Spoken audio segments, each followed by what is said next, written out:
Okay, good afternoon. Hello and good afternoon, everyone. One more person, we'll just admit them. So good afternoon, everybody. Welcome to our event today. I'd like to introduce myself. I am Dr. Laila Haidarali of the Department of History. I'm delighted to welcome you today to today's event that's organized in honor of Black History Month. It's wonderful to see so many of you here, and thank you for joining us this Friday afternoon. So before all else, I should say that I am in my home office study in Kingston, Ontario. It's a beautiful sunny Friday afternoon, so I'm sure it's calling us to go out very soon. But before all else, I'd like to begin by acknowledging where we are and where we are in where we are right now. So to begin, let us acknowledge that Queens is situated on traditional Anishinaabe and Haudenosaunee territory. We are grateful to be able to live, learn, and play on these lands. To acknowledge this traditional territory is to recognize its longer history, one predating the establishment of the earliest European colonies. It is also to acknowledge this territory's significance for the Indigenous people who lived and continue to live upon it, and whose practices and spiritualities were tied to the land and continue to develop the relationship to the territory and its other inhabitants today. So welcome, and I'm extremely grateful to be here. I am also extremely grateful and honored to introduce today's guest, Professor Barrington Walker.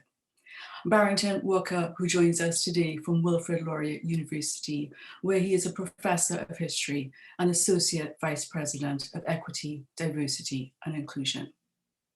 Professor Walker may not need any introduction or much introduction to us, to the department, to fellow colleagues and friends who've known him very well, but he deserves every big up and introduction I can offer here today.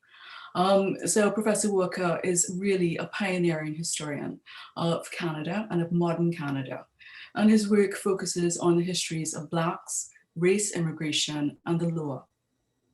His work seeks to illuminate the contours of Canadian modernity by exploring Canada's emergence as a racial state through its histories of white supremacy, slavery, colonization, immigration, segregation, and Jim Crowism. Much of his work considers how these practices were legitimized and in some instances contested by the rule of law, and legal institutions. As I said, Professor Walker is a pioneering scholar in the field of Black Canadian history. And I could think of no one better to hold this conversation with today than with Professor Walker. So welcome. Thank you, Professor Walker, for being here. The department is delighted to see you, and we really are very thankful that you could join us here today. And I'm very interested and excited for our conversation. Before we get into it, I'll just give a little bit of a sense of what we are going to be talking about today, and a little bit about the theme itself. So today's event, obviously it meant to celebrate Black history. It reflects on an important theme in Black history, and that is the movement for civil rights. What we will do in this 1 hour, we will talk for about 40 to 45 minutes, and then we will have time for a short question and answer, maybe about 15 to 20 minutes, with an end point at 2 p.m. Around there. So fairly short, but we have lots to discuss and talk about, and we hope you can engage with us as well. So a little bit about the conversation, the discussion itself. This conversation is structured to foreground the Black Canadian struggle. So I really want to emphasize, we're really going to be focusing on the Black Canadian struggle, while at the same time thinking about connections and discontinuities with the more dominant and popularly known narrative of the US civil rights movement. And I should say, for those who don't know me, I'm an African-Americanist. I teach US history in the department and Black history. And the civil rights movement, of course, it's always, it's popularly known, it's a dominant narrative, but it's also often narrowly framed as occurring within a decade. So 1954 to 1965 or 68. But as historians show, and as we want to discuss today, that movement occurred along a much longer trajectory of the Black freedom struggle in the US and in other places. So at the same time, just a little bit about the US civil rights movement before we get into the conversation. No doubt that the US civil rights movement was a transformative movement, and we certainly can't discount that importance. It brought a series of legislative gains that were intended to secure and enforce existing legal constitutional rights, and that's quite key. Of course, the triumphant peak of the civil rights movement, the modern civil rights movement, pieces of legislation, important legislation, the Civil Rights Act in 1964, the Voting Rights Act in 65, and the Fair Housing Act, as it's commonly known, in 1968. So while I'm talking about the civil rights movement, just to set this up, you may notice that the title of this event, we frame the discussion as the movement for civil rights, rather than the civil rights movement. And this is meant to offset that focus on the civil rights movement, that 10-year period I just mentioned, as the only period of activism, and to emphasize the long and continuing fight for Black freedom and equality, not just in the United States, but of course in many other places. So I'd like to start this conversation and get Dr. Walker, Professor Walker, in here. But I'd like to start by focusing on an image, one of the images used for the advertising. And I'm going to drop it in the chat. Hope you can see it. Okay. So Barrington, can you see that? Yeah. In the chat.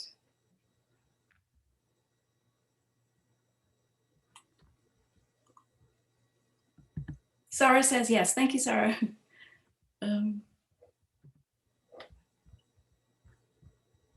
Okay, Max, thank you. All right, great. I like the thumbs up. All right, so here's the image, and you would have seen it again for the poster advertised for this event, and you might be familiar with the image from other places. I'm using this image to start just really to discuss or to think about the place of Canada and the civil rights movement itself. So the image some of you may be familiar with, but I think the backdrop we should all probably be familiar with. That's Niagara Falls. This is the Niagara movement, the first all black civil rights movement organization, founded in the United States in Buffalo, New York in 1905. This image is taken of the very first meeting of the Negro movement. And it's interesting, the reason I show it, this is at Fort Erie, Ontario. So basically they wanted to meet in Buffalo, New York, big issue around accommodations because of Jim Crow and segregation. As a result, the first meeting actually takes place in Canada. Takes place in Niagara Falls, where they stay at the Fort Erie Beach Hotel. And here we see the backdrop of the falls, presenting the view of Canada, perhaps as a safe haven or a safer haven for this meeting. There are no Canadians in this group. These are all African-American men, elite men, as we can see, and we can talk about a little bit more. But what I'd like to start then, and turn to Barrington now, really to discuss the Canadian civil rights movement. When we look at this image, we get the sense of, as I said, Canada as a safe place or safer place. Of course, the Underground Railroad, we know with Niagara Falls as well, and St. Catharines. Yet it suggests that that doesn't happen here. These aren't the issues in Canada. Canada is safe, it's free, unfettered from racial discrimination and Jim Crow. So to start then, I'm going to ask Barrington, very simple question, very involved. Was there a civil rights movement in Canada? There was, but like a lot of very direct questions, Laila, and deceptively simple questions, it's takes quite a bit of work to unpack that. I want to loop back and talk about the image for a little bit. I can't actually see it on my interface, but it's okay. It doesn't matter. It's something, I think, with me not coming through a Queen's connection or something. It's asking me to download it, but it's okay. So I think all the things that you pointed out about why it's so poignant, that shot of African Americans looking over at the Canadian border, and that image, as many of the people on this call know, of Canada, as you said in your comments, being a safe haven for African Americans from racial discrimination and from slavery is really lies at the center of some of the mythology around the relationship between the two countries. And I say mythology advisedly, because in many ways, as you pointed out in your opening comments, that it does have some teeth, right? There is, at that time, and perhaps throughout the history that we're talking about, it's more evidence of de jure forms of social and spatial discrimination in the United States. The rules of what Robin Winks called the color line are a little more relaxed and a little more informal on the Canadian side. But by the same token, that image sort of looking across the Canadian border from the gaze of these elite African-American men, it gives somewhat of a distorted lens on what exactly was going on the Canadian side of the border. And had they spent a little more time in the Canadian context and got to sort of drill down with regard to, yes, the formlessness, what Robin Winks called the formlessness of the color line, but the reality of a color line nonetheless, they would have realized that that Niagara on the Canadian side of the border wasn't quite the haven that they had imagined it to be. That there are long histories of discrimination and legally supported forms of anti-Black racism that have a long trajectory in the Canadian context. And I think that image is also really important because it also points to, although we're going to focus on the Canadian side of the discussion, it points to the fact that there are really important ties between the two nations as well with regard to ideas and people, how they move across the border, how some of those practices take root in one place and morph into other things, say on the Canadian side. So I think I wanted to start by talking about that image first, because I think it's a really powerful image that stitches these two histories together quite well. And you really can't think of one, or one shouldn't, without the other. So should I answer the other question? Was there a civil rights movement? So yeah, absolutely. So I think that's great. Yeah, please do. Yeah. So I mean, the answer to that question is yes. There is some complexity around the use of the term civil rights in the Canadian context. It has a slightly different meaning in terms of its formal legal definition under a British parliamentary system, which I won't go into too much, but it's more of a conception of more tied to the concept of civil liberties, right? So a lot of Canadians, when they heard the term civil rights, and by this I say mostly white Canadians, they thought in terms of civil liberties and civil liberties that were protected in the British parliamentary tradition. I think as Canadians watch what was going on in the United States, I'm thinking particularly in the post-war period, but not exclusively, and that language of civil rights is being circulated continentally, that there is more of a sense that Black Canadian people make sense of what is going on with their lived experiences vis-a-vis the state, vis-a-vis white supremacy in Canada, by using that language. So even if you were to Google something like civil rights in Canada, what you often get is, you get examples of anti-Black racism and mobilizations to push back against anti-Black racism, but it doesn't have the same doesn't have the same coherence really that the term has in the United States. And I will say though, in some ways, the discussion about, you know, the long civil rights movement versus the 10 years that you're talking about in Canada, that work, that's always been the way that we've thought about the civil rights movement in the Canadian context, that it's, you know, much longer than those 10 years. Okay, great. Thank you, Barrington. That's really, you know, it's so exciting and interesting, especially, you know, from the US perspective, I guess, US context. I guess I would want to ask a question to you then, because we're talking about periodization and the long civil rights movement, you know, the historiography in the United States, or US historians, revisionist historians, really call this into attention, let's say 10, 15 years ago, really arguing for understanding the long civil rights movement. And really situating those energies in the Depression era and World War II as building up to what culminates in that very, very discrete period, 1954 to 1965, around legislative change. So certainly they bring that up, right, and focus on the 1930s as one starting point. But then other historians will go further and say, well, why stop there? Why do we start and stop looking at the civil rights movement, you know, beginning the 30s to, excuse me, late 60s? What about before that? And of course, some historians would argue that the civil rights movement began, or the struggle for civil rights began, on the slave ship, on slave ships, you know, the very first act of resistance. Exactly. And I do agree with that. I think, you know, that is where I would stand as well.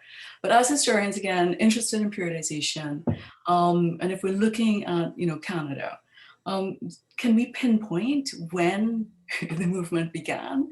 Can we identify or pinpoint an origin story, or something to help define the character also of the movement?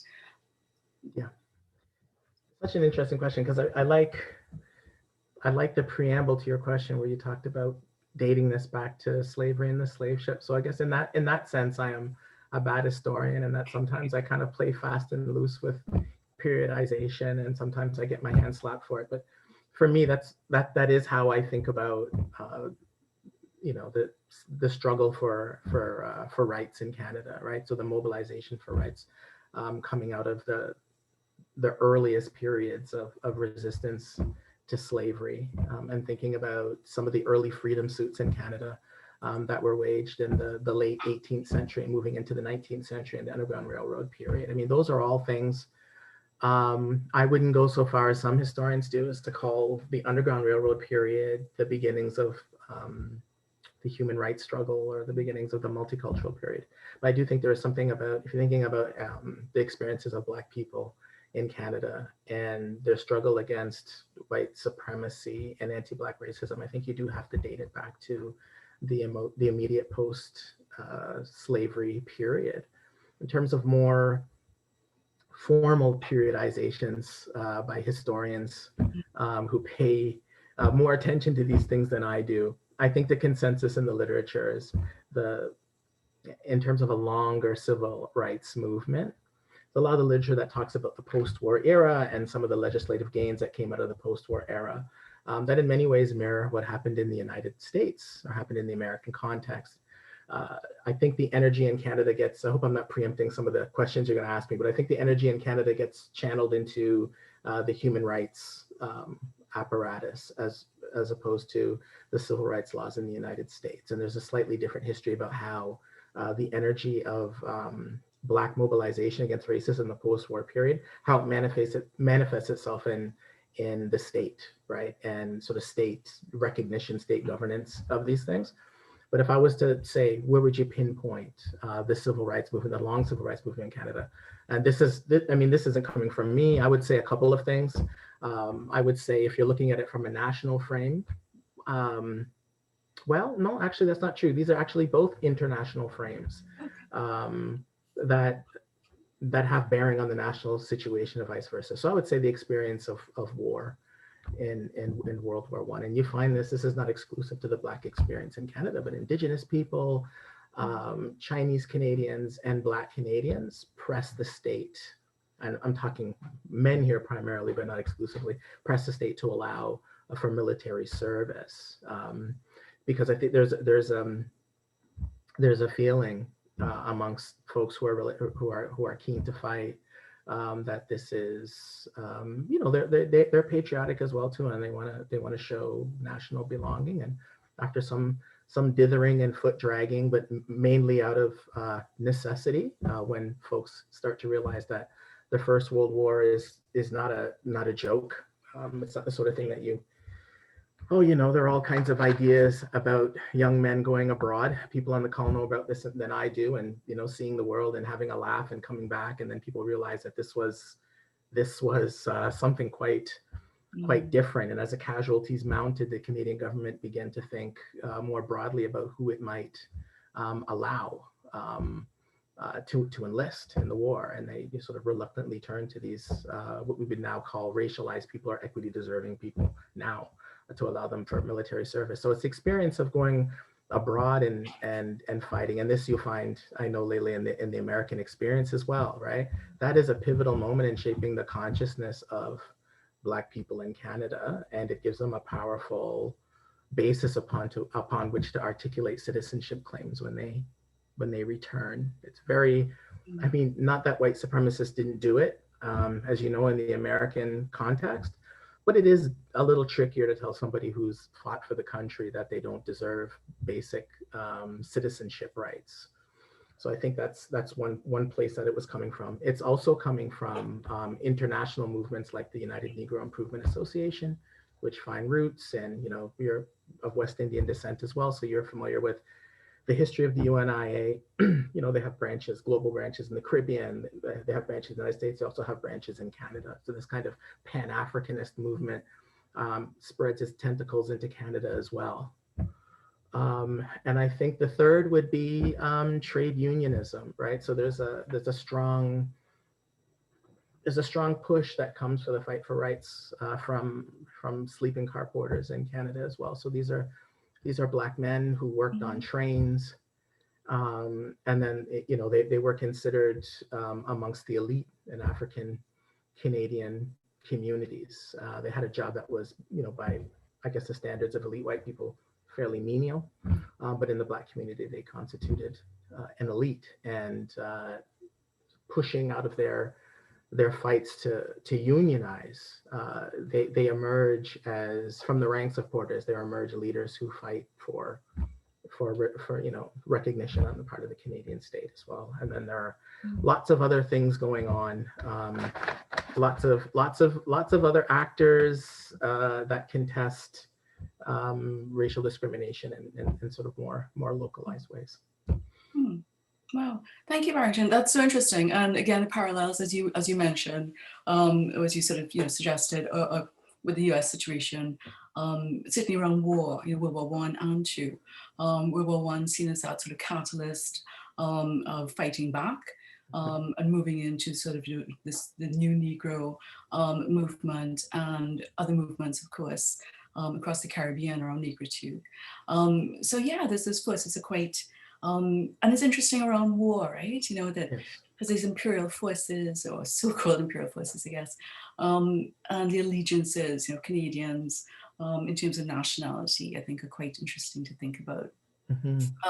The other big thing too, as you said, labor organizing in the States.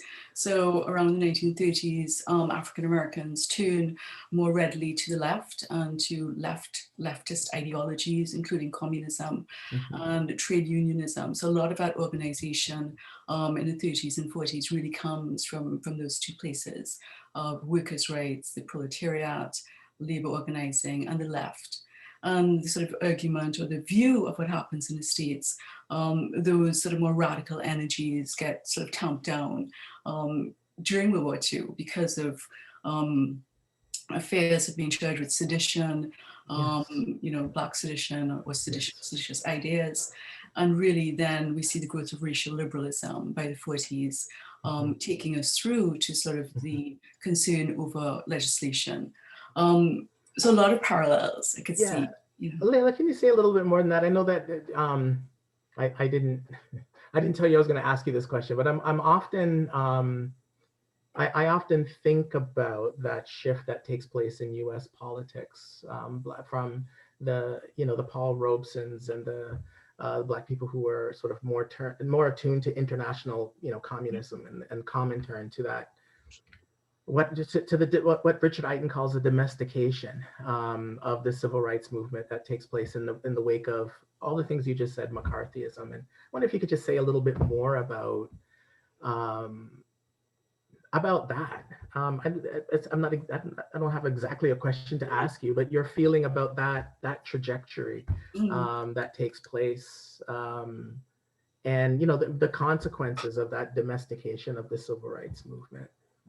Yeah, I think a great question, Barrington, and really, I think a key one.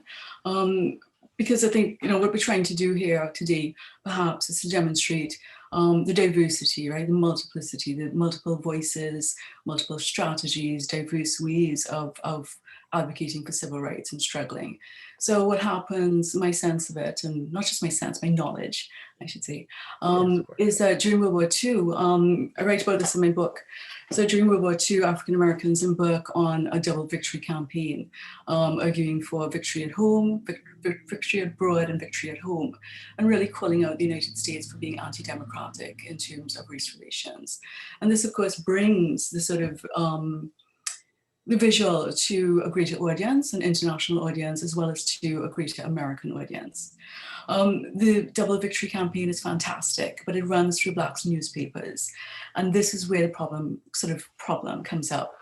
The Black newspapers, what they're showing is, a campaign to support the war effort, World War II, and really putting forward themselves, African Americans, as citizens, right? Invested in the struggle of war. For democracy abroad and democracy at home. What happens is those newspapers become caught, I guess the word, under FBI surveillance. And those newspapers, again, getting onto, what is the word? Army camps, bases, becomes a problem. And so that clamping down on what is not even really radical, but is seen as, seditious or bordering on that. I think that double victory campaign begins to be connected up with labor. So the issues of labor are really key. And again, there's an executive order that seems to, lift discrimination in government workplaces, places that have a government contract. So labor very much connected with this double victory campaign, labor organizations, things like, as you mentioned, the Brotherhood of Sleeping Car Porters is a long-standing and radical organization. So what we see is those forces coming together. Everyday people, everyday action, photographs, letter writing campaigns, a media campaign, and at the same time, the radicalism of the labor movement. And then the government and the FBI really clamping down on that. And so there's also leaders, African-American leaders encourage African-Americans to follow and toe the more moderate line.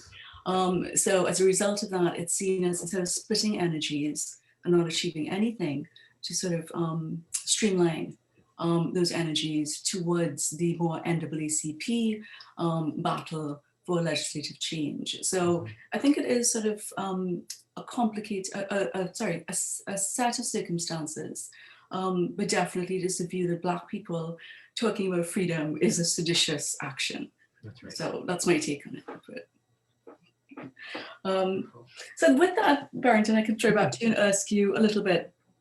Obviously, I think most people here in the audience know about Jim Crow, or we've heard that word, as Canadians close to North America, we know about Jim Crow a little bit. And I guess it would be the view then that Jim Crow was an American construction, an American experience, really bound around sort of Plessy versus Ferguson and those sort of rules, the legal sort of standing or legal status, sorry. Long and short, I'm trying to just ask you the question, was there Jim Crow in Canada and what did it mean in the Canadian context? Thanks for that question, Laila. I think there was Jim Crow in the Canadian context. You could keep me on this call talking all day about what I've written and thought about Jim Crow, but I will be brief and then just follow up with other questions and just prompt me and poke me a little bit more. I think if you date the conversation back maybe 10 years, maybe 20 years, Jim Walker, who is one of the preeminent scholars of Black Canadian history, and a specialist in the Black Canadian history and the history of human rights in Canada. He wrote about what he called a Canadian version of Jim Crow. And what Jim found in his work, in some of his early work, was if you go to, in the context of places like, and Nova Scotia is a paradigmatic example. Nova Scotia has long histories of Black settlement and Black settler colonialism and long histories of anti-Black racism. And he pointed to the myriad ways in which social customs really affected the citizenship status of Black Canadians in ways that were deleterious and ways that were harmful. So he pointed more concretely to things like segregated schools, and he pointed to settlements that historically had been constituted in Nova Scotia on the edge of white centers. So, you know, cities that were proximate to Halifax, where Black people who, for a number of reasons, were really pushed down into a kind of a servile class, right? So coming out of some of the attitudes about Black people in slavery, their dreams were to become independent yeoman farmers. So I'm talking like 18th century now, but they were 18th and 19th century, but they were, you know, instead, in a pattern that's not unfamiliar to you in the American context, a lot of these folks were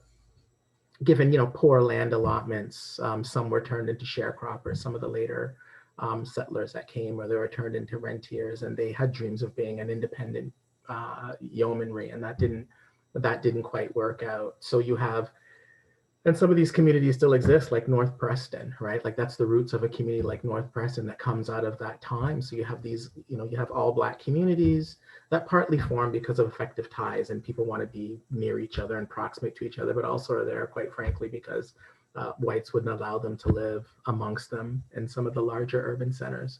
So you have residential segregation, you have school segregation, you have racially stratified job market, you have disparities in the criminal justice system. So there's a myriad of things, and you have you have discrimination around things like accommodation in public spaces and private establishments, right? There's some places where, you know, Black people just aren't allowed to go for a drink or whatever, and these things are supported in law.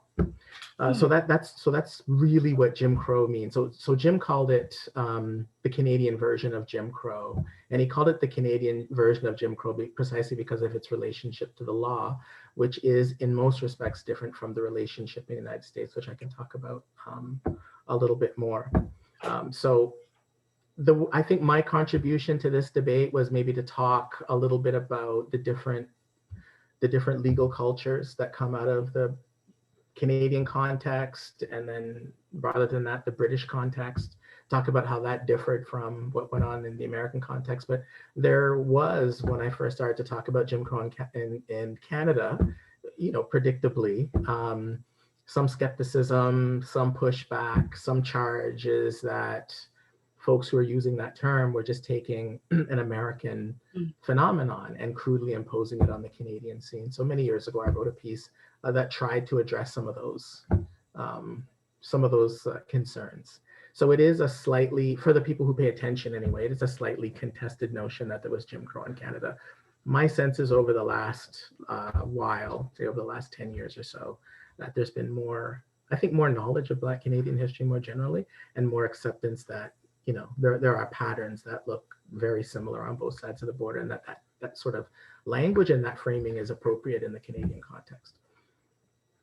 Good, thank you, Barrington. That's really, that's, you know, important, I think, important discussion to have, and for me to know, especially, you know, that debate again about, you know, where and how do we apply Jim Crow?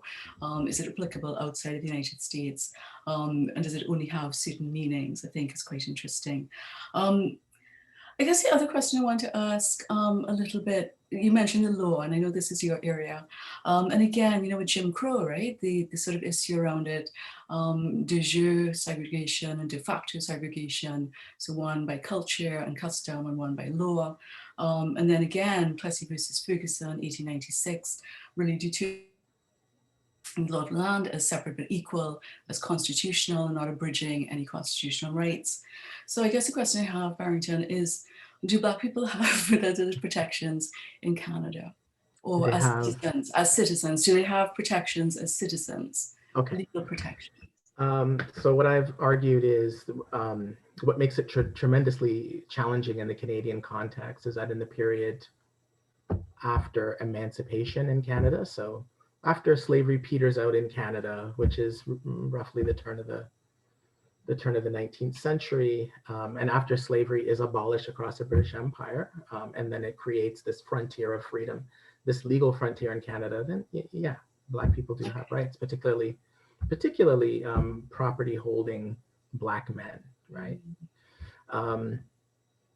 The problem is that these are mostly, I've argued in my work that these are mostly rights on paper, that there's no positive law of racial discrimination in Canada for the most part. There's some fuzziness. You could have a debate about whether that applies in the realm of education and some provincial legislation around the schools. Certainly you can see positive law of discrimination in terms of immigration policy, which is one of the things that Canadian civil rights / human rights activists fight against. But in most areas of Canadian life, what you have instead is a British parliamentary tradition that protects the rights of folks to privately discriminate. So much like the law of slavery in Canada was about protecting the private right of property ownership, which made it look quite different from the way that slavery and the law was articulated in other places, right? Some of which for a brief time fell under, well, not a brief time, for a long time fell under British jurisdiction, but not to get into all that. Places like Jamaica, for example, there's a positive law of slavery, Mississippi, right? Not the case in the Canadian context. The law protects property right. Similarly, when you go ahead to the emancipation, the period of post-emancipation, the law protects the private right to discriminate, which makes it tremendously hard to fight racial discrimination in the Canadian context. And there's also a tradition where jurists in Canada are very reluctant to use the law to create a positive law that will help to ensure the rights of all groups who are marginalized and disaffected. They're very, right, there's an attitude in the Canadian context that the tradition of British common law is the best, right? And the most advanced globally, and that it's, Republicans that come up with things like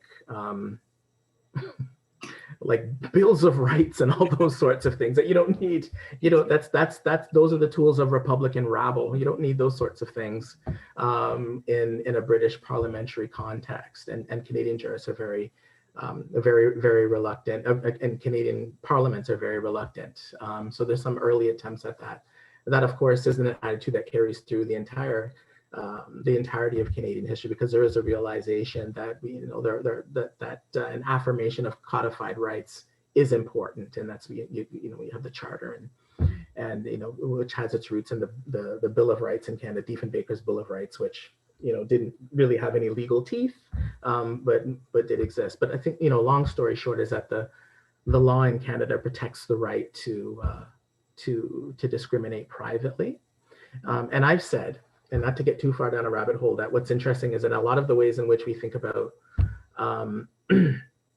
one of the difficulties that we have now in combating racism is that we have all these rights. There's multiculturalism and the Charter and all these things, but a lot of racism has moved out of that realm into the realm of private behavior and preferences and values and outlooks, and this is really amplified in things like social media. So it's what some scholars call neoliberal racism. Goldberg calls it neoliberal racism, and to me, I've always thought it looked a lot like what was happening in Canada before somebody before the so-called neoliberal era.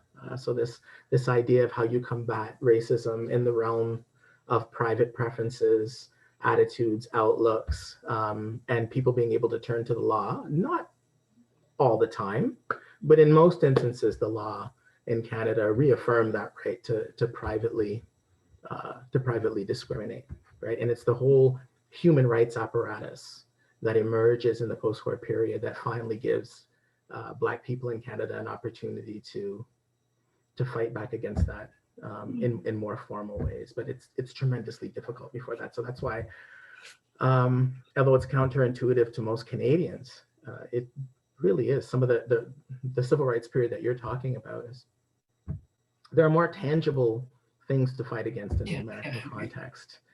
So there was a civil rights leader in Canada, Bromley Armstrong, that likened the civil rights struggle, the equal rights struggle in Canada, to fighting, I think, to paraphrase him, fighting shadows or phantoms in the dark, because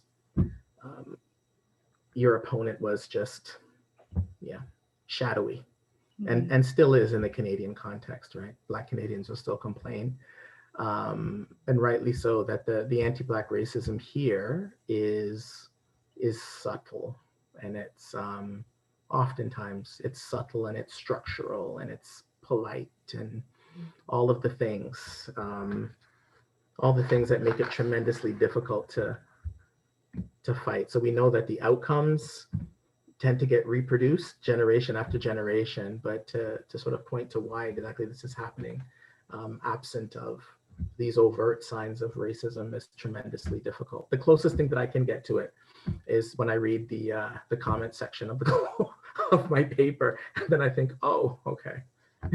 But it's all anonymized though, right? So Oh, yeah, of course, yeah. That's very, very interesting. I think, I mean, there's so much there to talk about on Teasdale Barrington. Yeah, a lot to think about. But let me just ask you a couple more questions here, just to keep it sort of focused on some of the big coordinates. One of the big things, of course, so the two images I showed are used to advertise this event, and I'll show the other one in a little second. We feature men, right? There are lots of men and elite men and men doing stuff. But the big question I have for you, I guess, is who was involved? Who was involved in this movement? And are there any particular events or people or organizations that deserve particular mention? And then those are big questions. You can pick out maybe one if you'd like. And I guess I'm also interested in, and you've kind of answered this, what motivated people to agitate? What motivated people to struggle? And I think, I mean, that answer is kind of a given what you've already talked about. But yeah, so who was involved? Mm-hmm. And also, who was involved, I guess. Yeah, and the gender. And women, of course. And yeah, so again, could spend a long time talking about all the folks who are involved in this movement and the organizations. Some of them I've mentioned already, like UNIA chapters, mm-hmm. and the Nova Scotian equivalent of the NAACP, the Negro Citizenship League. You have figures like Adam Beverly Walker. You have who was a lawyer in the Maritimes, and he was a fairly radical thinker for his time in terms of his conception of anti-Black racism and the struggle for Black rights. E. Lionel Cross, who was a well-known jurist in Canada, and I believe also a member of the UNIA. You also, though, have, so a lot of this is motivated by organizations, folks who are tied to organizations, often elite, often men, but that's not the whole story. There are stories that would date back to the 19th century. I won't go into those stories, but if you move into the 20th century, you have figures like, so if I was to point to a woman in Canada that really helped to influence the trajectory. I mean, immediately she lost her case, but the trajectory of civil rights struggle in Canada would be, Viola Desmond in Nova Scotia, and her fight against this kind of the color line in Nova Scotia, wherein the theater didn't have an explicit policy of racial discrimination, but a social custom of Blacks sitting in, what they called the crow's nest. And she walked into a situation where she didn't know that she wasn't allowed to sit on the main floor. And then I don't have to tell people the way that that story unfolded. But what's remarkable about Viola Desmond as well, many years ago, I gave a lecture for a community group in Kingston comparing Viola Desmond to Rosa Parks, because in some ways the stories are roughly analogous, and people didn't know at the time. You wouldn't have to have this structure the lecture like this now, because there's a lot of knowledge in Canada about Viola Desmond.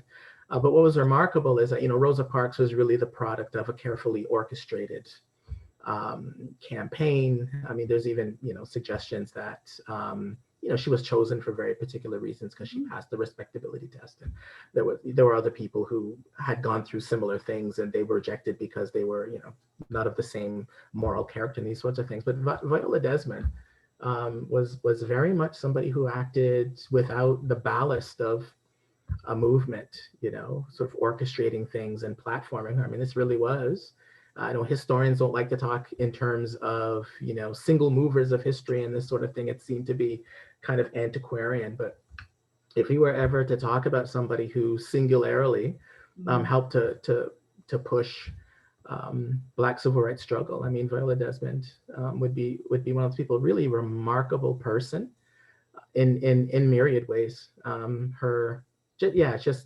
I can't say enough about her. She wasn't perfect by any means. She was a flawed person. But even if you look at, she not only was fighting against Jim Crow white supremacy in Nova Scotia and New Glasgow, she was also fighting against, you know, a husband who was abusive, which is something that sometimes is mentioned sort of between the lines in the histories of Viola Desmond. So a domineering husband that really cautioned her against, you know, stirring up too much trouble.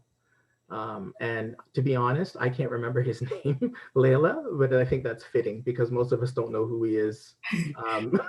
Was anyway, was he black, Barrington? Was he a black man? Yeah. And that's fitting that he is consigned to historical anonymity because he was a terrible person. But, you know, so it sort of speaks to the multiple intersectional, you know, registers of oppression that she had to that she had to overcome. So absolutely, wow, thank you for that. That's such a and I should add, you know, I've been out of Canada for 9 years. I came back in 2018 and to, you know, join this faculty at Queen's, and in that time, I mean, so much work has happened, and you know, so much that I didn't know when I first came to Canada. You know, as an immigrant from Trinidad, going to university, I never heard anything about Black Canadian civil rights. So it is a very different moment, thankfully. We're not there yet, but we're still there. We have about 10 minutes, and I do have one more question for you, Barrington, before I sort of turn it over to and ask questions, see if we have questions from the audience. But just a little, you know, I guess region. Much of, you know, the civil rights movement is often about, oh, well, this is the South and the North, Northern Southern divisions. Canada's a very big country. So do we see those regional sort of differences in terms of the Black struggle for civil rights? Yeah, I mean, I think you have national registers, of course, because the Canadian state, particularly in the period around I've written about this a lot in the context of my university, because we're named, my new university, because we're named after somebody sort of wanted to rigidly police the borders against Black incursion from the Oklahoma Territory. So that's a whole other issue. So there's that register where the Canadian government is looking to limit the numbers of people who are, you know, undesirable, unassimilables, and amongst that number, you know, a Black Canadian. So Black Canadians move from this period where the border is relatively open to them, and which is what is in some ways ironic about also, to loop back to that picture about the Niagara movement, is that's precisely the time in which that promise of the frontier of Canadian freedom is being legislatively closed off by the Canadian government in the early 20th century. They actually don't want Black people coming to Canada during that era, which is something I forgot to mention off the top. So there's that going on the level of the federal government, in terms of the federal government's control over who gets in, who gets out, a power the federal government still has. But there are places in Canada, there are times and there are pockets where what's going on with Black people in terms of the struggle against white supremacy is very much animated by what's going on in local context. So just to, to loop back to the conversation about the Canadian West, during that time at the turn of the century, you have Black Oklahomans looking at this, the Canadian government is advertising for settlement to the West. They call it the Last Best West campaign. And they meant it for Central Europeans and they meant it for Western Europeans, of course. But they didn't, and white Americans, but Black Americans got a hold of this thing and the government went, oh boy, and they, at the same time, so in terms of these ties between the two countries, they were they were enduring Oklahoma, its transformation from the territory to statehood. And of course, in a lot of these territories that go to statehood, it's what kind of state and what's going to be the citizenship status of Black people in that state. And it wasn't looking good for Black Oklahomans who had enjoyed relative freedom during the time when it was a quote unquote Indian territory. Moving towards statehood, what they were seeing was terrifying them and they wanted to come north, and many of them did. And you have Black settlements in places like Amber Valley, Alberta, Maidstone, just outside of Saskatchewan, Maidstone, and places just outside of Saskatchewan, into Manitoba as well. So some Black people do get across the border, but the Canadian government, passes a law. The Laurier government wanted to pass a law to prevent Black immigration to Canada, which never passes, but he signs it, doesn't become law. And they also implement, and there are some diplomatic back and forth between them, the American government as well. The American government is, and sort of countries are looking at Canada with kind of a raised eyebrow about like what the heck they're doing with African Americans. So then in typical Canadian fashion, they move to more sort of surreptitious means of keeping Blacks from crossing the border, rigorous medical examinations. They send an African-American doctor, they hire him to go to Oklahoma and tell Black people not to come because they'll freeze to death and spread all kinds of horrible stories. So what saves the Canadian government in the end is the war, right? Because there surely would have been more Black people to come across the border. So that is because they were actually quite organized, right? In speaking to the power of agency, they knew what the health requirements were. They knew that the head of every family had to have $200. They made sure they came with $300. They made sure that they were in perfect health. All of the usual things that the Canadian government would get up to keep them out didn't work because they were highly organized and highly motivated. But there was a campaign to push back, and the Canadian government does similar things with South Asian people as well during that era to keep migration coming from India, as you know. So that's an example of the importance of the local, the importance of geography. And there are other examples I could point to, but I don't think we have time for them. Barrington, that's fantastic. Thank you. That's really such a rich history and a lot of complexities in there to draw out. I think we should probably pause now to maybe take some questions. But one thing I just want to add, because you mentioned about Viola Desmond, and I think that's a really important point to raise, that when we think of a movement, the usual definition is it's sustained, organized, and collective. Right, so the views that of individual people is sort of somewhat exceptional, or doing these brave things doesn't usually fall under this rubric. But you and I obviously we see it differently. So I think it's a really important way to sort of shift that perception that it has to be that individual people they also are important. So I won't ramble anymore, but let me start maybe asking our audience who's been engaged with us this whole time. We have about, I would say, 10 minutes. So we'll end a little bit after 2 o'clock, if that's okay with you. If you do have to go, please do. Thank you for joining us. But I'm happy to open the floor, Barrington as well, to questions, if anybody would like. Maybe I'll just throw one thing in, if I can. So this was a focus. I'm putting this in the chat again, another image. Barrington, I'm so sorry if you can't see it. But again, to sort of offset the view of this all male, elite men dominating everything, that image is the second Negro movement, Black women, a group of Black women. So again, that from the outset, the Black civil rights movement was, this I wouldn't say entirely egalitarian in terms of gender, but there's a greater egalitarianism around women's participation and involvement. So with that, happy to take questions. if you'd like to raise your hand or just show yourself and speak up would be great. Thank you. I've got a few where I can't see people. Oh, there we are. Okay. Okay, I don't see anybody just yet. But so what I'll do is this. Here's the other image used to advertise, and again, Barrington, apologies, but it's the image of Montreal, 1969. And maybe, we started off in 1905, at least the image, and here we see 1969. And I think the most shocking thing, perhaps, I don't know about other people, would be to see, this is Montreal, obviously, 1969, to see the sign being held up, Montreal, Alabama, and comparing Montreal to Alabama.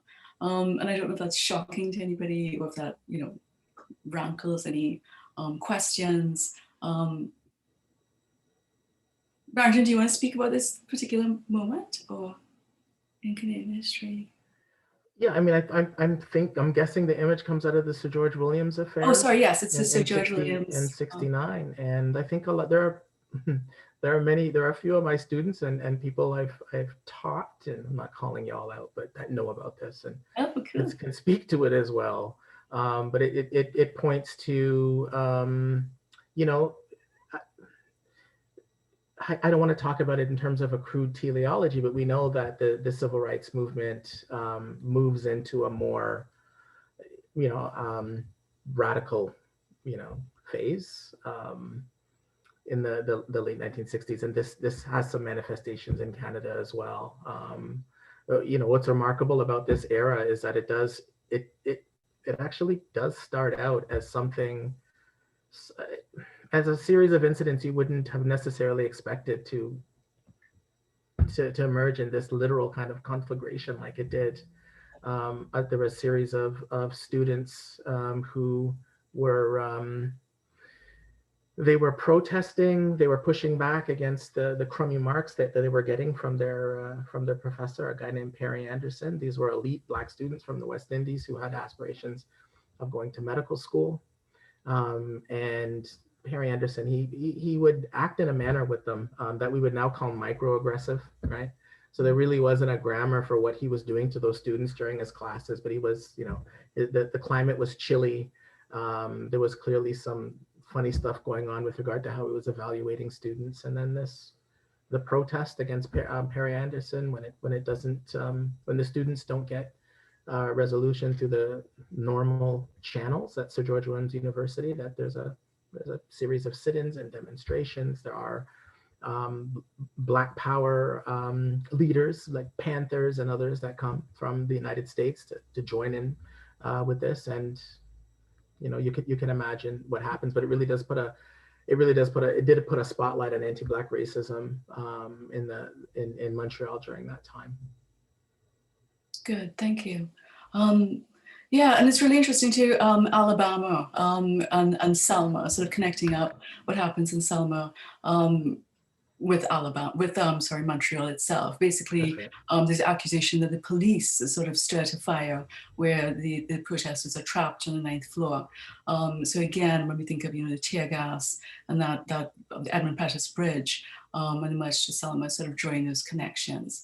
I see a hand, Rebecca. Would you like to pose a question, please? Thank you both for this really interesting and rich conversation. Of course, when you were talking at an earlier point about the sort of appeal of communism and the Soviet Union, I'm a specialist in Soviet history, and there's been a lot of interesting work being brought out into the open now, or sort of being promoted, and on the podcasts I listen to about the sort of the appeal of the Soviet Union for African Americans in particular in the 1920s. And I guess my question goes back to this theme of one of the things you talked about is the sort of international context. I found the comment interesting that the sort of war is a bit of a turning point, and then you see a much sort of, I can't remember, Barrington, you referenced some scholarship, but in any case, a sort of turning inwards. And yet these international comparisons always remain important. And this last image that you put up of, Montreal, Alabama, I guess I'm wondering, it's a sort of ill-formed question, but I'm wondering if you could both comment a little bit on, in the post-war, this sort of interesting tension, especially within Canada, that on the one hand, this kind of poster works because we see ourselves as different, because we don't think that Jim Crow exists in Canada. So how the US example plays in Canada, and the importance of the US as this ostensible opposite has functioned for the civil rights movement broadly conceived, or the movement for civil rights broadly conceived here. I'll let Laila speak to the communist piece, because I'll be honest, I don't know. I think there are younger scholars working on, I think of a guy like Wendell Ajeti, who might probably be able to answer this question better than me about the kind of the international dimensions of the civil rights movement in Canada. He might have things to say about the influence of communism as well. I don't know much about that. But what I do know is that, yeah, you're right, Rebecca. So that the role of the US does really interesting work in the Canadian context. It still does. I've been telling folks maybe a little bit too often that I think the latest chapter of that whole story is that Canadians were really animated, mobilized by the lynching of George Floyd. This now has emerged as kind of a turning point in the Canadian context, and there are plenty of other stories of police brutality, some quite, not too long before George Floyd in the Canadian context that passed without the same kind of attention, and that is very interesting. So I think in the civil rights movement in Canada, you find mainstream Canadian newspapers that run stories about what's going on in Montgomery, Alabama, and Selma, and these sorts of things. There's often lots of self-congratulatory language about things like that not happening in Canada. Public interest stories about Canadians going to the United States to join in these sorts of things, but not the same kind of attention that being paid to anti-Black racism at home. Where that does come from is from Black Canadians, who you'll find mentions of some of the similarities in the press. You'll find in the Black press rather in Canada, you'll find Black Canadians using terms like Little Alabama, Little Mississippi, to talk about, to kind of make sense to Canadians who can only see this in the American context. They use this Black Canadians as a rhetorical advice to shed a spotlight on what's going on in the Canadian context. So that image that Laila showed is part of that long history of that discursive strategy, which is actually quite effective, but also quite jarring for mainstream. We'll call them mainstream Canadians. It's really interesting. Thank you. And thanks, Rebecca, for that question. This is so interesting. So in the 1930s, African Americans, particularly in the South, and Robin D.G. Kelly has written about this, a fantastic book called Hammer and Hoe, and really talking about, and there's some other work by LaShawn Harris, really identifying how, I like this phrase, running to the Reds, how during the 1930s, African Americans began to turn to more radical, particularly in the South and particularly in agricultural spaces, turn to more radical ideologies, and particularly to communism and the Communist Party. And they begin to run to the Reds for help rather than to sort of government agencies, etc. Not just running to them, but also embracing these ideologies. So what people like Glenda Gilmore has shown in Defying Dixie, the roots of a Black intellectualism really between the 30s and 40s, really as through Black internationalism. So that Black internationalism really feeding the intellectual roots of the civil rights movement. And the other thing about communism and the Communist Party, we know people like Claudia Jones and others joined the Communist Party. Why it doesn't succeed as much is one, as I said, the sort of radicalism, the view of radicalism and sedition during World War II. But the other view is that race equality is only one strand of egalitarianism, and only one strand of what the Communist Party and communism is espousing. So while it gets, attracts adherents and really, people who really embrace these ideologies, it's not as widespread, I guess, or it never becomes mainstream because of those reasons I talked about, particularly I think in World War II. So it's a really fascinating period, and really I like that focus on Black internationalism. And as Barrington just pointed out, in St. George William College, these are Black men and women from the Caribbean, Black, and again, this sort of focus that it's not just about the United States, but what's happening in the US is certainly encouraging and can be seen in different ways, in different contexts. So yeah, okay. Okay, we probably have, I know it's like 2:04, we probably have time for maybe no more questions, but if anybody would like to pose one last thought or question, we'd be delighted to receive it.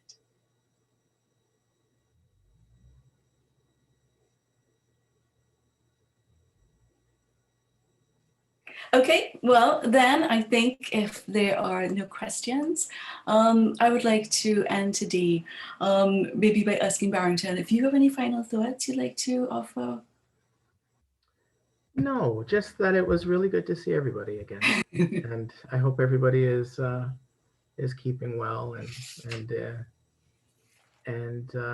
yeah, it was nice to be back and to spend this time with you.